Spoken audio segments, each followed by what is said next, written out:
Oh, it's 3 a.m. and I'm editing this. So I just want to see some things. First off, my camera kept shutting off, so I'm sorry if it seems like things aren't changing or something like that. That's probably why.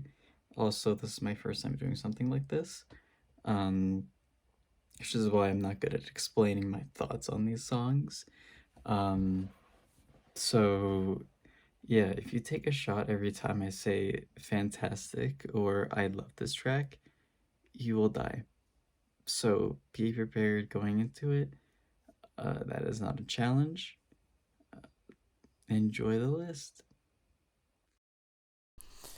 So this year fucking sucked, huh? Um, but there was some good music that came out this year, so I'm gonna be going over my top singles for this year. I have a list of 30. I made this on Apple Music, so I'll put that in the description if I can somehow. So 30 singles.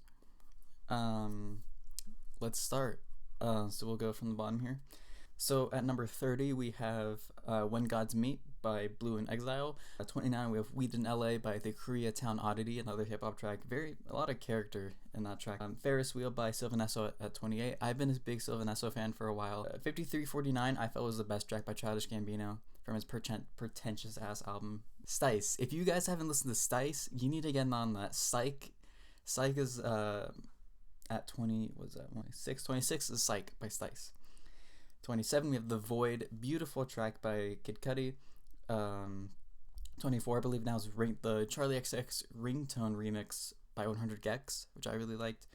23 is Just by Run the Jewels. I really like the feature on this. I love Pharrell's feature on this. It's super slick. It's clean. Group B by Tyler the Creator, and then the Weird Fishes cover by Leanne La Havas. I hope I'm pronouncing that right. Number 20 is Good in Bed by Dua Lipa. I love this track. Nokia by Matt Watson. I'm actually super impressed by the Matt Watson project from this year. I believe this is 18 now, Like You Do by Joji. This should have been the closing track. He should have just finished this track and then just had that as the ending track instead of Your Man. But we'll get to that later. Take It Back by Denzel Curry and Kenny Beats is at 17. Super slick and clean sounding hip hop track. War by Idols, the opening track to their record from this year. Anthems by Charlie XCX. I thought that was the best track from her record. I really like, just I love Charlie's direction where she's going right now. Dandelions by Rav featuring Kill Bill the rapper. I believe this is the first track off the record from Rav. I really like this one. It was like When I Kiss Someone, the world lost all its urgency or something like that. At number 13, we have Dreaming by Lil Texas featuring Danny L. Harley. I wish this existed when I was in middle school because, good lord, I would go hard as. This track is hard as fuck. I love the weird skipping bass of the bass drop and the super hard synths he puts on this. And the feature is also pretty enjoyable as well. Number 12, we have Rough 7. This is my favorite feature of the year by far, Tommy Genesis. I don't know who this person is, but good lord, she puts on a fantastic performance on Rough 7. And then Peggy comes in after that and spits a fucking great verse after that. 11, we have Fetch the Bolt Cutters by Fiona Apple, the title track to her new record that came out this year. I thought this was great. Super slick and clean. Fantastic. Loved it.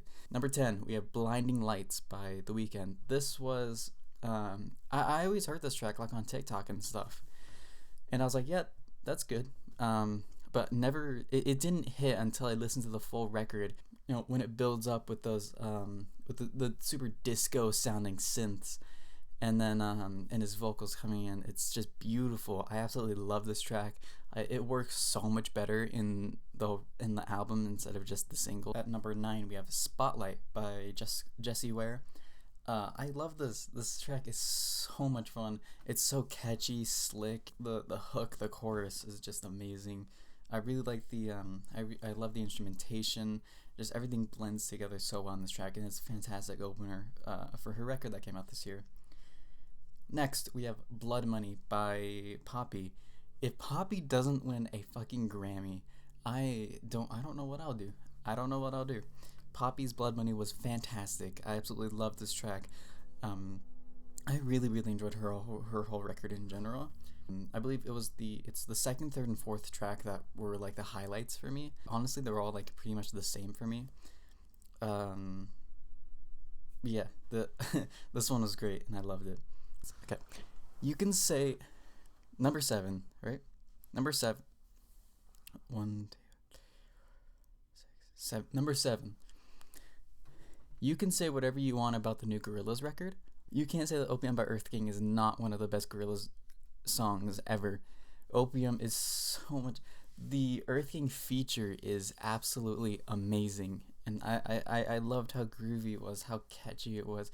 His voice works so well with the super long instrumental.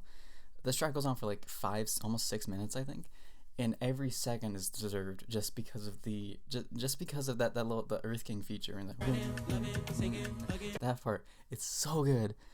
At number 6, we have the song "If You Can't Do It Good, Do It Hard" by Against All Logic.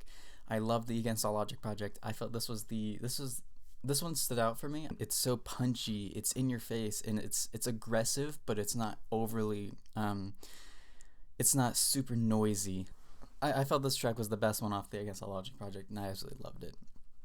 Now we're in the top 5. Number 5, we have Please Complete the closing track to King Krul's Man Alive, which this track hit me so hard. The writing I felt was incredible, and the instrumentation, sort of like Peanut in a way, where by Earl Sweatshirt, where the instrumental is so just like messy and just like spread out and laid out, to where at some points it feels like absolutely nothing, but it works so well. I love the line, "What stars are you under?" and just the whole message of the track, just how desperate it sounds. But this is something that like I can relate to. Please completely, asking so much from the other person to where they leave. It's a message that I think a lot of people can relate to, and I definitely relate to that. And it's just a fantastic song. Next, Kanye West with he's back. Kanye's back with old Kanye with his track "Na Na Na." No, I'm joking.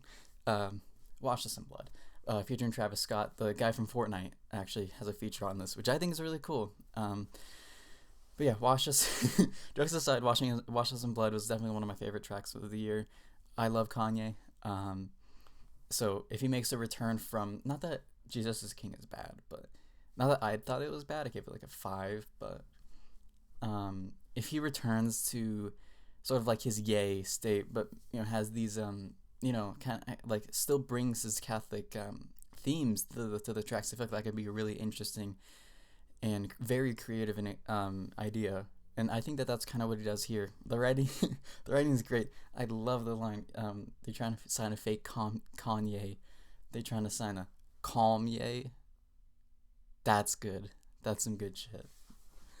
Yeah, legitimately, I do think this is my 4th best song, and I loved it. I can't wait to see what Kanye has to do next. Yeah, number 3, we have Halloween by Phoebe Bridgers, which is a track that I absolutely adore. The progression and her voice, it sounds so slick, full, and layered. It sounds so full and colorful and just genuine. It has this sort of raw feeling, but at the same time it does feel like a full and complete record, and it's beautiful. I love the message here. Putting on a mask like it's Halloween. I also love the line where it's like, I hate living by a hospital because there are always sirens going on, and I love the line where it's like, I always joked, if they wake you up, someone better be dying. Number two is Good News by Mac Miller. This track made Fantano cry. Didn't make me cry, but didn't make me cry, but every time I listen to this, I do absolutely feel every word that he's saying. Good news is all you want to hear, and especially this year, he predicted this. Like, good lord. Of course, rest in peace, Mac Miller. That's incredibly sad, but this is a fantastic song. It's super catchy. The writing is amazing. I love the instrumentation on it, and the vocals that they did get from Mac Miller, I think work incredibly well with the song. And this is just a song that we needed at the beginning of 2020 because this is what would carry us through this entire year, this fucking shit year. Good lord. Number one, my number one song of the year is "The Wake" Part 3 and 2 by Salsa Malone. My favorite song off of A Quiet Farewell is Off Me and or The Wake Part 1 and 2.